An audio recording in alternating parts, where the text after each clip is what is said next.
The armor had been a mystery for centuries. It was said to be older than any known civilization, created by a race long vanished from the galaxy. Many had searched for it. Emperors, warlords, mercenaries, all had failed. The armor rejected every alien that tried to wear it, leaving them broken or dead. To the galaxy, it was nothing more than a cursed relic, a treasure that could never be claimed. Daniel Carter didn't believe in legends. He was just a scavenger, moving from one dead planet to another, looking for anything valuable to sell. He had no home, no family, and no loyalty to any faction. The galaxy was cruel, and he had learned to survive by staying unnoticed. When his ship crashed on the barren world of HFY, he thought his luck had finally run out. His fuel reserves were empty, and the nearest trading post was weeks away on foot. Desperate to find something that could help him escape, Daniel ventured into the ruins of an ancient city. The buildings were crumbling, covered in dust and vines. It was clear no one had set foot here in centuries. He moved carefully, searching for anything he could salvage. That's when he saw it, a massive chamber hidden beneath a collapsed tower. The walls were lined with strange symbols, glowing faintly in the darkness, and at the center, resting on a stone pedestal, was the armor. It looked almost human-shaped, but something about it felt wrong. The metal was dark, almost black, but it shimmered when he moved. The design was sleek, with sharp edges and patterns that pulsed with energy. Daniel had seen enough alien tech to know this was something special. If he could bring it back, he could sell it for a fortune. He stepped closer, heart pounding. Every instinct told him this was a bad idea. He had heard the stories, how the armor killed anyone who tried to wear it. But standing this close, he felt something strange, a pull, like the armor was waiting for him. Swallowing his fear, he reached out. The moment his fingers touched the surface, the entire chamber lit up. Symbols flashed across the walls, and a deep hum filled the air. The armor shifted, moving on its own. Before he could react, it leaped from the pedestal, wrapping around his body. Pain shot through him, fire burning in his veins.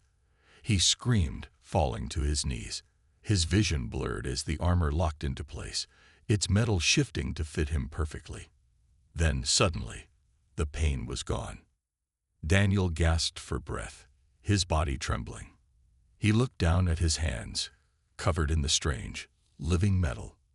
He felt stronger, faster, like something inside him had awakened. The armor wasn't rejecting him. It had chosen him.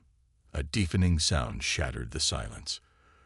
A ship roared overhead, its lights sweeping across the ruins. Daniel's heart sank. Someone had followed him. He didn't know how, but they had. The galaxy had spent centuries trying to claim the armor, and now that it had found its wearer, they were coming for him. The roar of the approaching ship sent a cold chill down Daniel's spine. He had no idea how they had found him so fast, but he knew one thing: he needed to move. The armor felt strange on his body, like a second skin, yet impossibly light. He didn't have time to think about it. Whoever was coming wouldn't be friendly. The ship descended, kicking up dust and debris as it hovered over the ruins. Daniel ducked behind a broken pillar, trying to steady his breathing. His mind raced. He had no weapons, no plan, and no idea what the armor could actually do. But he knew one thing: if these people wanted the armor, they would kill him for it. A metallic clang echoed through the air as the ship's landing ramp extended. Shadows moved against the bright lights. Then they stepped out, tall, armored figures, their movements sharp and disciplined. He recognized them immediately. The Veracon Hunters, a ruthless mercenary force that worked for the highest bidder. If they were here, that meant someone powerful had already put a price on his head. Daniel clenched his fists, trying to think. Running was pointless. The ship would track him, and the hunters would be faster. Hiding wouldn't work either. They had scanners, and the ruins wouldn't protect him for long. He had only one choice: fight. He had never been a soldier, never been trained in combat. But something deep inside him, something connected to the armor, told him he could. It was a strange feeling, like an instinct he hadn't known was there. The hunters spread out, scanning the area with glowing visors. One of them stopped, turning toward the pillar Daniel was hiding behind. "Life sign detected," the hunter growled. "We've got him." Before Daniel could react, the hunter raised a sleek, high-tech rifle. Time seemed to slow. The barrel flared with blue light as it prepared to fire. And then the armor moved. Daniel didn't tell it to. He barely had time to think. His body twisted on its own, dodging the shot by inches. The ground exploded where he had been standing a moment ago. Before he even knew what he was doing, his legs pushed off the ground, sending him flying forward with unnatural speed. The hunter barely had time to react before Daniel slammed into him. The force of the impact sent the alien crashing backward, his rifle flying from his hands. Daniel hit the ground and rolled, landing on his feet with perfect balance. The armor wasn't just protecting him, it was guiding him. The other hunters shouted, raising their weapons. Daniel turned just as the first bullet streaked toward him. But instead of pain, the armor absorbed the hit. The energy rippled across the surface, dispersing harmlessly. The hunters hesitated, shocked. "He's adapting." One of them took a step back. "That's not possible." Daniel didn't wait for them to recover. He sprinted toward the nearest hunter, moving faster than any human should be able to. The alien tried to react, but it was too late. Daniel's fist connected with his chest. Only, it wasn't just a punch. The force sent the hunter flying through the air, smashing into a ruined wall with a sickening crunch. The others hesitated. These were trained killers, but they had never seen anything like this, a human wearing the armor. Fighting like this, it was impossible. One of them barked orders in their alien tongue, and the remaining hunters repositioned, trying to surround him. Daniel felt his heartbeat pounding in his ears. He knew what was coming. They would try to overwhelm him with numbers, force him into a position he couldn't escape. But the armor wasn't afraid. Something in his vision shifted. A strange overlay appeared in front of his eyes, mapping out the battlefield. It showed him their movements before they even made them. He could see their weaknesses, the gaps in their formation. It was like the armor was feeding him knowledge, instincts that weren't his own. The first hunter lunged forward, a curved blade flashing in the dim light. Daniel sidestepped effortlessly, grabbing the alien's wrist and twisting. Bones snapped, and the hunter screamed. Daniel finished him with a sharp kick, sending him sprawling. Another came at him from the side, swinging a heavy baton, crackling with electricity. The armor reacted before Daniel could think, his arm coming up to block the strike. The baton hit the metal, but instead of hurting him, the energy dissipated harmlessly. Daniel countered with a brutal elbow to the alien's face, knocking him unconscious. The last two hunters hesitated. They had seen enough. One of them reached for his communicator, probably to call for backup. Daniel knew he couldn't let that happen. He moved before they could react, covering the distance between them in a heartbeat. His fist connected with the first one's stomach, folding him in half. The last one turned to run, but Daniel grabbed him by the collar and threw him across the courtyard like he weighed nothing. The alien hit the ground hard and didn't get up. Silence. Daniel stood in the center of the battlefield, breathing heavily. Around him, the bodies of the fallen hunters lay still. He had won. Alone. He looked down at his hands, still covered in the living metal. This wasn't just armor. It was something more. It had chosen him, made him faster, stronger. It had turned him into something the galaxy had never seen before. And now, the galaxy would come for him. A deep hum filled the air. Daniel turned sharply. The ship's engines roared to life. The hunters might have lost, but their ship was still active. He had no doubt that it was already sending out a distress signal. Within hours, the entire sector would know what had happened here. Panic surged in his chest. He couldn't stay. More would come. Stronger forces. If the hunters were here, Then it meant the ruling factions had already found out about the armor. He was no longer just a scavenger. He was a target. Daniel took one last look at the battlefield before turning toward the ship. If he was going to survive, he needed to get off this planet. Fast. As he moved, the armor pulsed with a faint, almost living energy. It had chosen him for a reason. And soon, the entire galaxy would learn why. The ship's engines hummed softly beneath Daniel's feet as he stood on the bridge, gripping the controls with shaking hands. The Vericon hunters were down, but their distress signal was already out there, racing across the stars. He didn't have much time. Every bounty hunter, warlord, and galactic enforcer in the sector would be coming for him now. The ship's control system was built for alien hands, its interface a mess of glowing symbols and shifting patterns. But somehow, Daniel understood it. The armor whispered in the back of his mind, guiding his fingers as they danced across the controls. A map flickered into view, displaying his position on the surface of Exarath 7. Several red markers blinked on the edges of the screen. Ships inbound. Daniel gritted his teeth and pushed the throttle forward. The ship jolted as it lifted off, engines roaring against the weight of gravity. The ruins below shrank rapidly, swallowed by the thick clouds above. For a moment, relief washed over him. He had made it off the ground. He had a chance. Then the alarm blared. The radar lit up with flashing red warnings. Enemy ships were closing in, fast. A massive battleship loomed in the distance, its dark silhouette blocking the stars. Smaller attack craft swarmed around it, moving into formation. They weren't here to negotiate. They were here to destroy him. Daniel's breath came fast and shallow. He had never flown in a battle before. He was a scavenger, not a fighter pilot. But the armor was different. It pulsed against his skin, feeding him knowledge, instincts that weren't his own. His hands moved before he could second-guess himself, flipping switches, adjusting the thrusters. The ship responded like it was an extension of his body. The first enemy fighters broke formation, diving straight at him. Plasma bolts streaked through the darkness, slamming against the shields of his stolen ship. Sparks flew from the console as warning lights flashed. He had no idea how long the shields would hold. A cold, steady voice echoed in his mind. It wasn't human. Evasive maneuvers engaged. The ship banked hard to the right, narrowly avoiding another blast.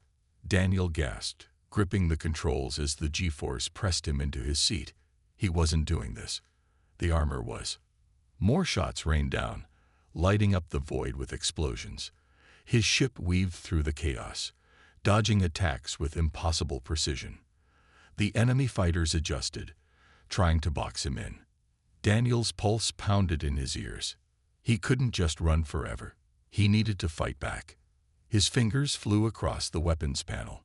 The ship's targeting system locked onto the nearest enemy. Daniel hesitated for a split second, then fired. A streak of red energy tore through space. The enemy fighter exploded in a brilliant burst of fire and metal. The shockwave rocked his ship, but he barely noticed. A second fighter moved to avenge its fallen ally, launching a barrage of missiles. Daniel had no time to think. The armor moved again, forcing his hands to jerk the controls. His ship spun, diving between two incoming fighters. The missiles missed, colliding with one of their own ships instead. Another explosion filled the screen. The battle was pure chaos.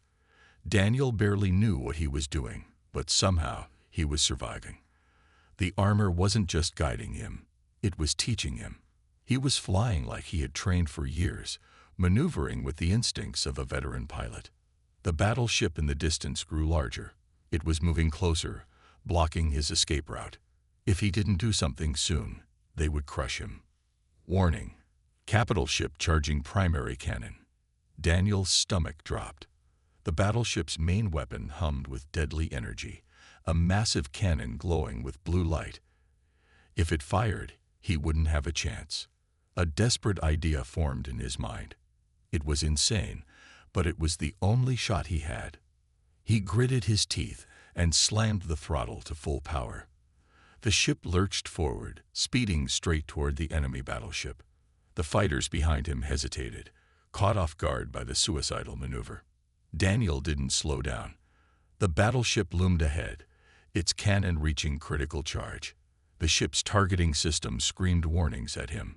At the last possible second, he yanked the controls hard to the left. His ship rolled, scraping along the battleship's hull. The sudden move threw off the enemy's targeting system.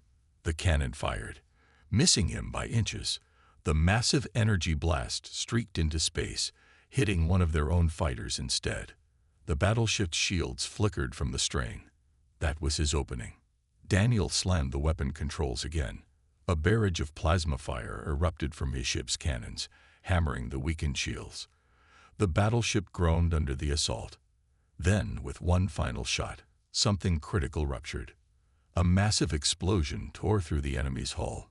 Fire and debris erupted into space as the ship's systems failed. The once mighty warship listed to one side, powerless. Silence filled the comms. The remaining fighters hesitated, no longer sure if they should continue. Daniel took his chance.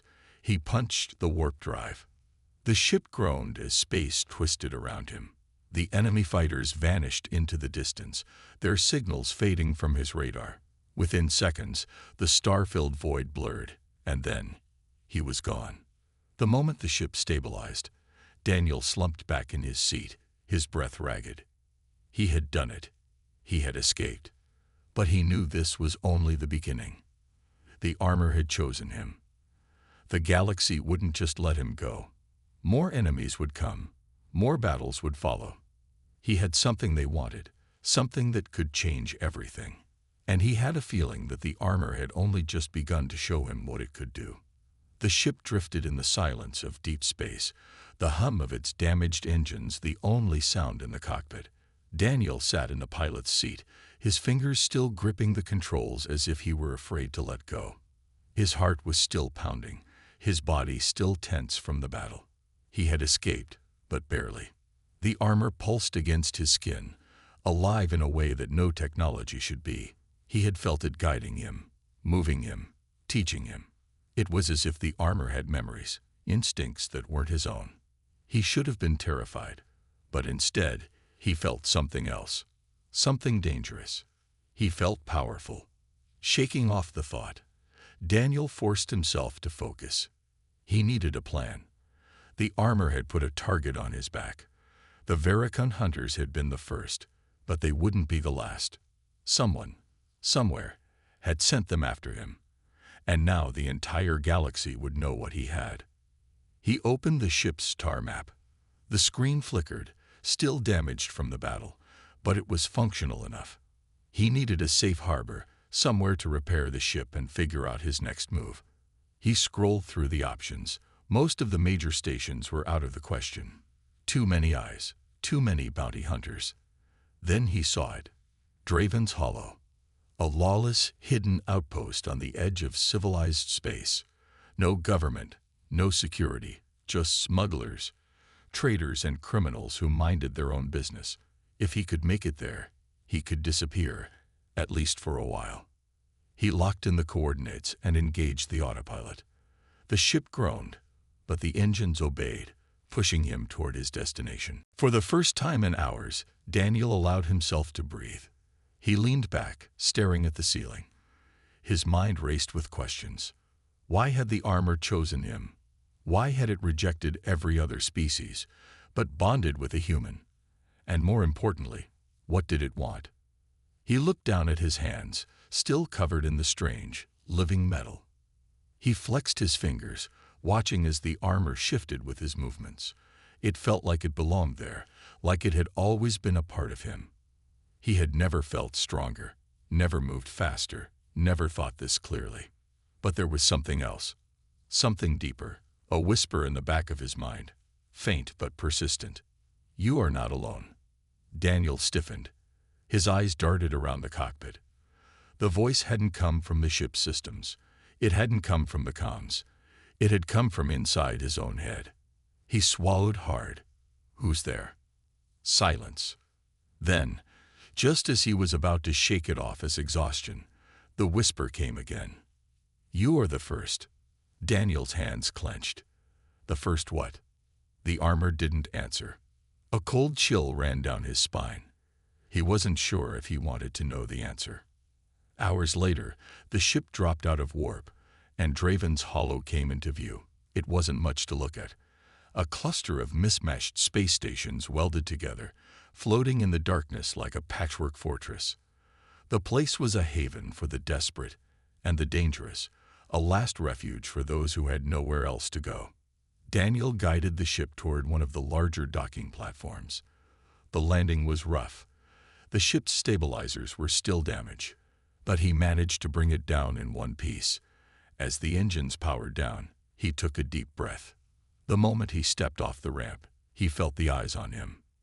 Draven's Hollow was the kind of place where people noticed new arrivals, especially ones who showed up in a stolen Veracon ship. He pulled up the hood of his jacket, trying to blend in as he made his way through the station's winding corridors. The air smelled of rust and oil, the scent of old machines and unwashed bodies mixing together in a way that made his stomach turn. Neon signs flickered above shadowy bars and shops, advertising everything from illegal weapons to cybernetic enhancements. Conversations murmured in a dozen alien languages, deals being made in dark corners. Daniel kept moving. He needed a mechanic, someone who could repair the ship without asking questions. He spotted a small workshop at the edge of the docking bay, the sign above it half burned out. Mara's Repairs. It was as good a place as any. He stepped inside, the scent of scorched metal hitting him instantly. The workshop was cluttered, parts and tools scattered across every surface. At the back, a woman was hunched over a disassembled engine, sparks flying as she worked.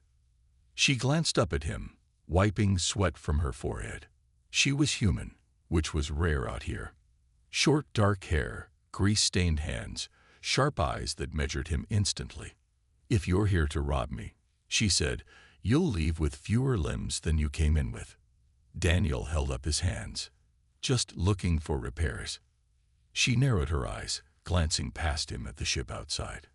"That's a Veracon Hunter-class frigate. Where'd you steal it?" Daniel hesitated. "Let's just say it wasn't a friendly exchange." Mara snorted. "Yeah, well, that thing's gonna get you killed.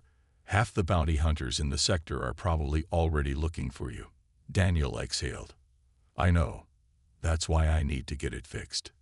Fast." Mara studied him for a moment. Then she nodded toward the back. "I'll see what I can do. But it's gonna cost you." Daniel pulled out a small pouch and tossed it onto the table. Inside were a handful of valuable credits and alien relics he had scavenged over the years. Mara peeked inside, then nodded in approval. "All right," she said. "Give me a few hours."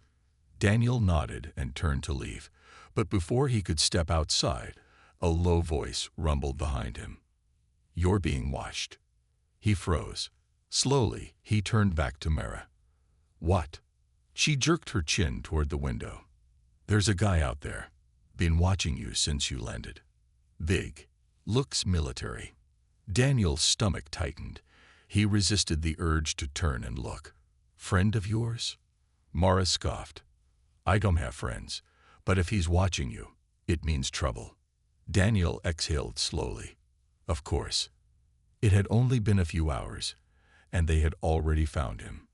He needed to move. But then, before he could react, the doors to the workshop burst open. A massive figure stepped inside, blocking the exit. He was tall, easily 7 feet, his body covered in advanced combat armor. His face was hidden behind a helmet, but Daniel could feel the intensity of his gaze. The man didn't speak. He just stared at Daniel. Then, finally, he said one word. "You are not supposed to exist." The armor on Daniel's body pulsed. The whisper returned. The moment the armored figure spoke, a cold dread settled in Daniel's chest. He had seen killers before, bounty hunters, warlords, but this was different. This man wasn't just another thug looking for a payday. There was something deliberate about him, something precise. Daniel could feel the weight of his presence, like a predator studying its prey. Mara stiffened beside him, her fingers twitching toward a wrench on her workbench. Her voice was low, cautious. "You know this guy." Daniel didn't answer. His mind was racing. The man took a slow step forward, his armored boots clanking against the metal floor. The visor on his helmet glowed with a faint red hue. "The armor was never meant for you," he said, his voice distorted through the helmet speakers. "Give it up. Now." Daniel's muscles tensed. The armor on his skin reacted, shifting slightly, its dark surface rippling like liquid metal. It could sense the danger as much as he could. Mara, sensing the rising tension, took a careful step back. "Look, big guy," she said. "If you're gonna start a fight, take it outside. I just fixed half the junk in here, and I don't feel like cleaning up blood today." The man ignored her. His gaze remained locked on Daniel. "You don't understand what you're carrying," he said. "If you keep it, you will be hunted until there is nowhere left to run." Daniel swallowed hard. "Who sent you?" A pause. Then, "No one." That threw him off. He had expected a name, some warlord or secret organization that wanted the armor. But this guy wasn't a bounty hunter. He was something else. The man took another step forward. "Last chance. Surrender the armor." The armor's voice whispered in Daniel's mind. "Fight or die." His instincts screamed at him to run, but something inside him refused. He clenched his fists, feeling the armor's power surging through his limbs. He wasn't the same scavenger who had stumbled into that ruin days ago. He wasn't weak anymore. "I think I'll keep it," he said. The moment the words left his mouth, the man moved. It was impossibly fast. 1 second, he was standing still. The next, he was lunging forward, a shock baton crackling to life in his hand. Daniel barely had time to react. The armor took over. His body jerked to the side just as the baton swung past his head, missing by inches. Before he could think, his fist shot forward, striking the man's chest plate. The impact sent a shockwave through the room, knocking over tools and supplies. The man barely staggered. Daniel's stomach dropped. That punch should have sent a normal man flying. But this guy, he had enhancements, armor, something that made him stronger. Mara cursed and dove for cover as the man retaliated. He spun, bringing his baton around in a brutal arc. Daniel raised his arm to block. The impact sent a jolt of electricity through his body. Pain exploded through his nerves, and he stumbled back. The armor absorbed most of the hit, but it still hurt like hell. The man pressed forward, relentless. He swung again, this time aiming for Daniel's ribs. Daniel ducked, rolling to the side. His instincts were sharper, faster than they had ever been, but the assassin was still ahead of him. Daniel needed an opening. He reached deep into the armor, willing it to respond. He didn't know how it worked, only that it did. And in that moment, he felt it shift. A blade extended from his forearm, sleek and sharp. The sight of it surprised even him.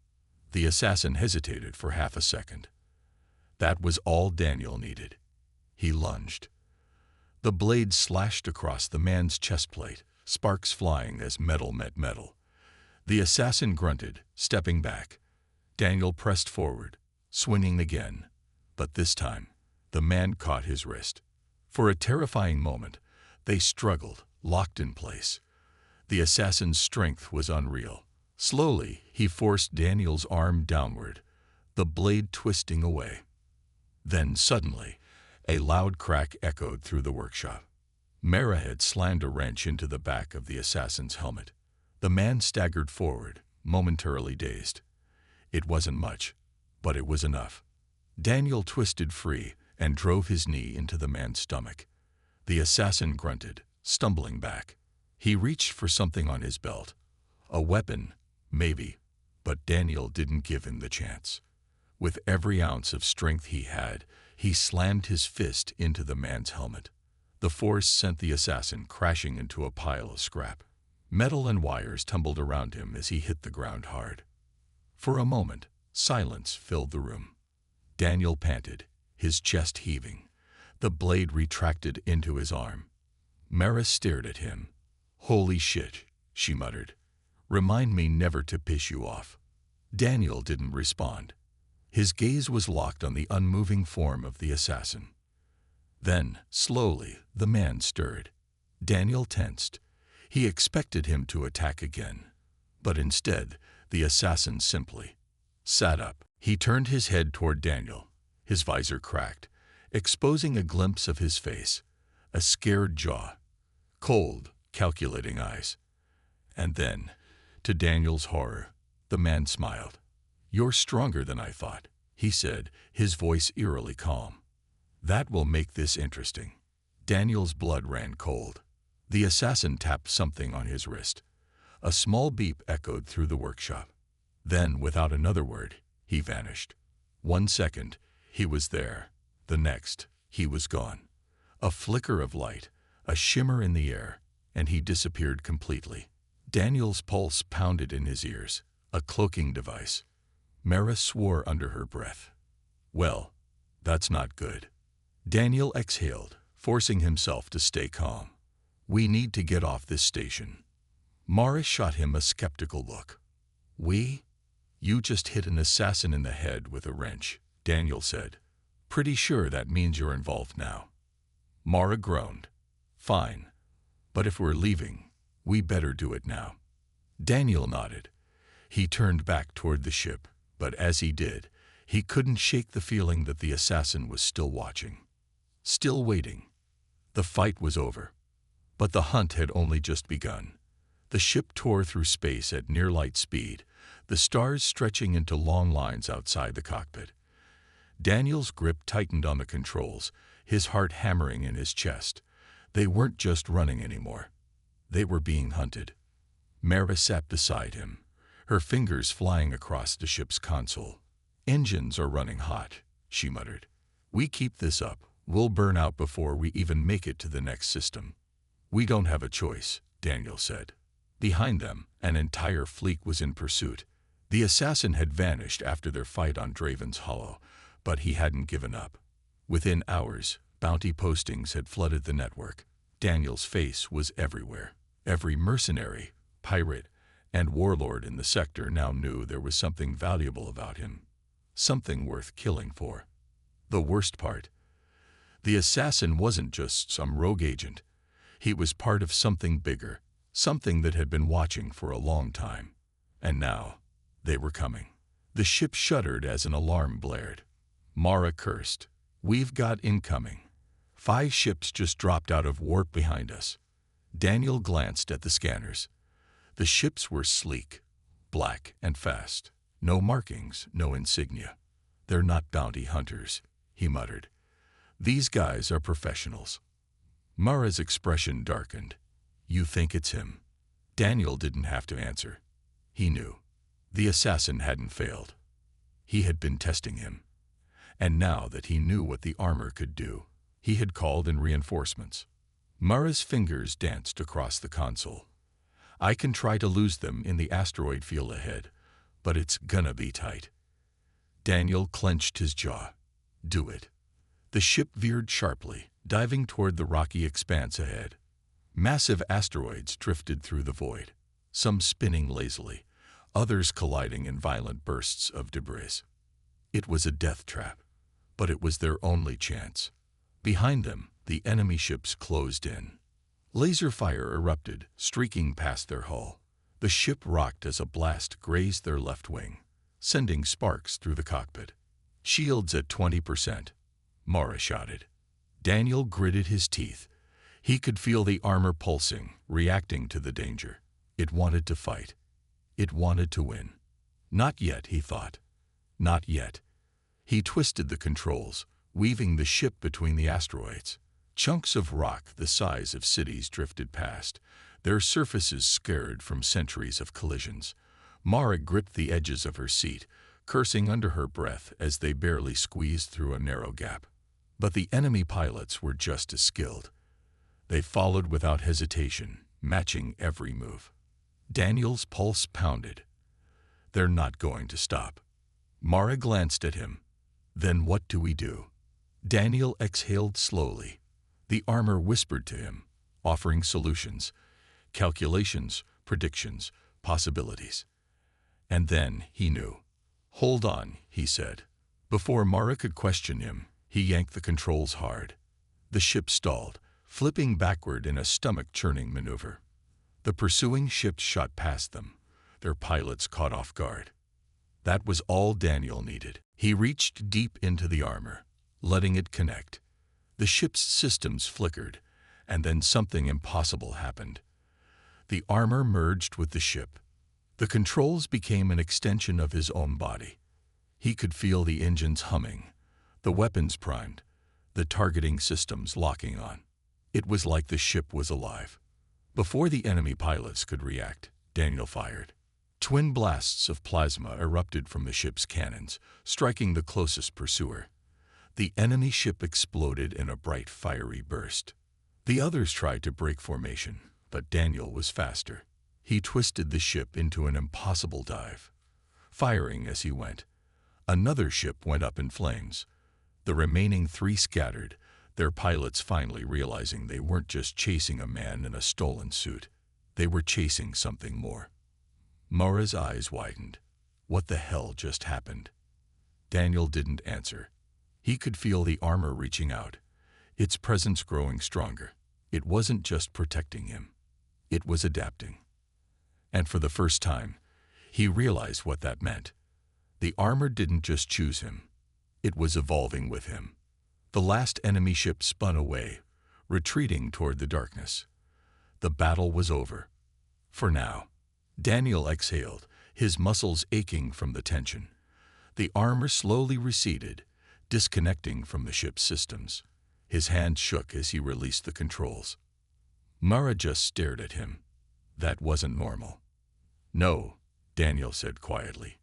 It wasn't. She leaned back, rubbing her temples. Okay, so let me get this straight. The armor bonded with you. It rejected every alien species in the galaxy, but it chose a human. And now, it's merging with technology. Daniel swallowed hard. Yeah. Mara let out a breath. We're so screwed. He almost laughed. Then, the ship's sensors beeped. Daniel glanced at the screen, and his stomach dropped. Something huge was coming. Not just a few ships, not a bounty hunter fleet. An armada. Mara paled. Tell me that's a glitch. Daniel stared at the readings, his fingers tightening into fists. It wasn't a glitch. They had run. They had fought. They had survived. But now, the real war was about to begin. And Daniel wasn't sure if even the armor could save him this time.